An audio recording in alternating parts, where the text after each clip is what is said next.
One night, a treasure so vast that it could feed entire cities vanished from the heart of the Muslim world. Not stolen by a foreign army, not looted during a war. It disappeared through a scheme so clever, so audacious, that for centuries people would argue whether it was theft, betrayal, or the greatest deception in Islamic history. And the most shocking part? Many of the victims didn't even realize they had been robbed until it was too late. Imagine Baghdad in the 13th century, the center of knowledge, the capital of the Abbasid Caliphate, a city where scholars debated philosophy, merchants traded silk and gold, and the rivers carried wealth from every corner of the known world. The caliph's treasury overflowed with riches collected over generations. To ordinary people, Baghdad looked eternal. But behind the glittering palaces, fear was growing. Far away in the east, a storm was approaching. The Mongols were conquering kingdom after kingdom with terrifying speed. Cities that resisted were burned, armies vanished, entire dynasties collapsed. Rumors traveled faster than caravans. Mothers whispered them to their children. Traders repeated them in crowded markets. Everyone asked the same question: could Baghdad survive? At the center of this crisis stood Caliph Al-Musta'sim, the last Abbasid ruler. He inherited unimaginable wealth and enormous prestige, but he also inherited a dangerous illusion. Many believed Baghdad was too important to fall. That illusion would soon become priceless. As the Mongol threat grew, the Caliph relied heavily on powerful advisors. Among them was a man whose decisions would later become the subject of endless controversy: the Grand Vizier Ibn al-Alqami. Some chroniclers portrayed him as a loyal statesman trying to save the city. Others accused him of something far darker. The accusations were explosive. According to later accounts, he secretly weakened Baghdad's defenses, reduced military readiness, and encouraged the caliph to underestimate the danger. Whether every detail is true remains debated by historians, but one fact is undeniable. Baghdad was catastrophically unprepared when the Mongols arrived. And that is where the story becomes chilling. In 1258, Hulagu Khan, grandson of Genghis Khan, marched toward Baghdad with one of the most formidable armies in history. The Mongols demanded surrender. The caliph hesitated. Some urged resistance. Others urged negotiation. Pride, confusion, and bad advice mixed together in a deadly combination. Then came the siege. The walls that were supposed to protect the capital suddenly looked fragile. Panic spread through the streets. Wealthy families hid their valuables. Officials argued over strategy. Soldiers realized the enemy outside was unlike anything they had faced before. But the real problem was just beginning. The Mongols surrounded the city and cut off escape routes. Their siege engines pounded the defenses. Day after day, the pressure grew. Inside Baghdad, confidence turned into fear. Fear turned into desperation. Then the unthinkable happened. The Abbasid capital surrendered. For centuries, the caliphate had symbolized the political heart of the Muslim world. Now, its ruler was at the mercy of Hulagu Khan. What happened next shocked everyone. The Mongols entered Baghdad, and the city descended into chaos. Palaces were seized, homes were looted, libraries that contained priceless knowledge were destroyed. The streets filled with smoke, cries, and terror. Chroniclers describe scenes so horrific that later generations struggled to comprehend them. But hidden within the catastrophe was another story, one centered on a treasure of staggering scale, the Abbasid treasury. Gold, silver, jewels, rare artifacts, wealth accumulated across centuries of empire. This was not merely money, it was the financial heart of a civilization. And according to many historical accounts, Hulagu demanded to know where it was all hidden. Imagine the scene, the defeated caliph standing before the conqueror, the fate of Baghdad already sealed. The Mongol ruler asking a simple question: where is the treasure? What happened next has become legendary. Some accounts claim the caliph revealed hidden vaults filled with unimaginable riches. Others suggest that enormous reserves had been concealed while the city starved and struggled. Whether exaggerated or not, the image was devastating. A ruler sitting atop vast wealth while disaster approached. This single revelation changed everything.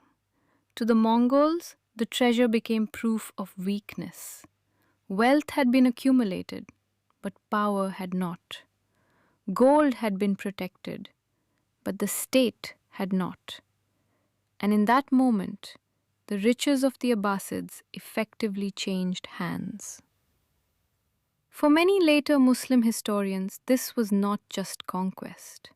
It felt like the greatest theft imaginable. The transfer of an empire's accumulated wealth to foreign conquerors through failure, mismanagement, and betrayal. But nobody could have predicted what came next.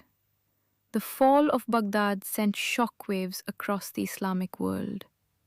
People struggled to understand how a civilization so wealthy and prestigious could collapse so completely.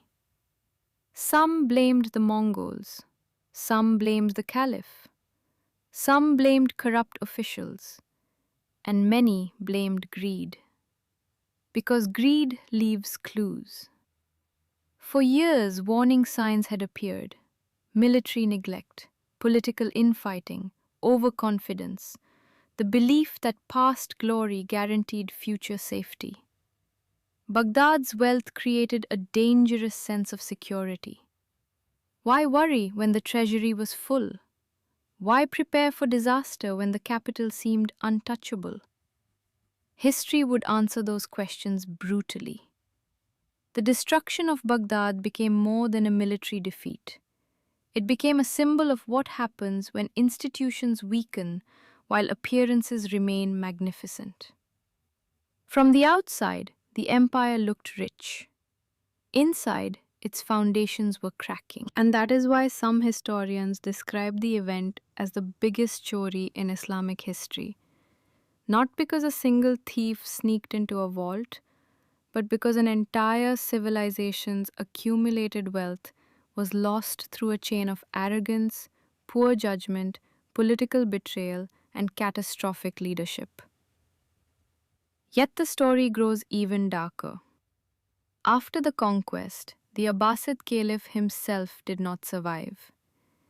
Different accounts describe different details, but the dynasty that had ruled for centuries effectively ended in Baghdad. The treasure remained, the empire did not. Think about the irony. Generations had worked to build that wealth. Farmers paid taxes, merchants traded across continents, scholars, craftsmen, and officials contributed to a system that seemed permanent. Then, in a matter of weeks, control of that fortune vanished. One decision after another had led to the edge of the cliff. First came complacency, then denial, then delayed action, then surrender. By the time leaders recognized the danger was already inside the gates.